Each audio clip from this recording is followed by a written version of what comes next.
Could you imagine your life if every day your brain is telling you that you're starving, and the message from the stomach when it's full of food does not ever reach the brain?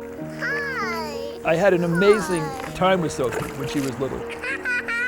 I loved being her father. She was just this quirky kid. Okay, she has Prader-Willi syndrome. I'm gonna love this child with everything I have. The major part of Prader-Willi is this food-seeking behavior. If it's not nailed down, Sophie will take it. She's about 5 feet 2 inches, and she weighed as much as 285 pounds at her heaviest.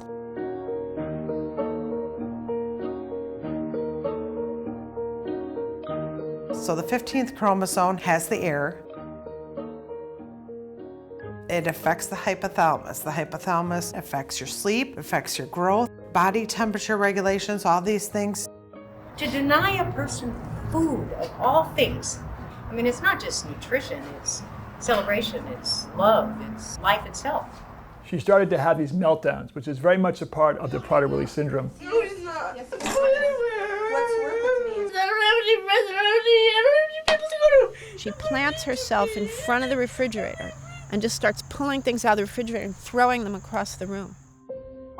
Sam, was just under 2 years older than Sophie, and I was worried about how it was going to affect him.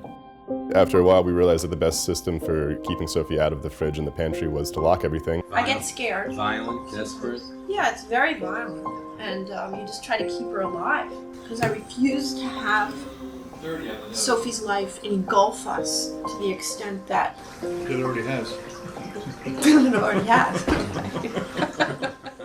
And at the end of it, she would say, "I'm sorry. None of that meant anything. I love you." And at the same time, I would be exhausted and physically, emotionally spent. Sophie needs someone who can be kind and understanding and firm at the same time. One of the key pieces is that you have limits, like the line in the sand, and the parent has to be able to say no, and I was really, really bad at this. The one thing she needed desperately, he could not provide. I grew up in a world where there were so many boundaries.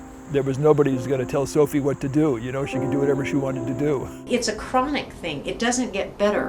And it's that chronic nature that I think makes this so hard, this disability. This process is fairly relentless. You came at the right time. She was in a special classroom most of the time. The public school wasn't prepared to deal with her. They didn't have the people to provide the information the way she needed it. Have you thought about looking at group homes and things like that? Yeah, we need to talk to you guys about all of this. They're getting the structure, they're getting the peer relationships, they're getting their food security, and you guys can go back to being mom and dad. The best way to avoid frustration is by having fun. And the two of you seem to be pretty good at helping Sophie have fun. What do you think? You won. It's heartbreaking, this moment when we leave and break the bond again.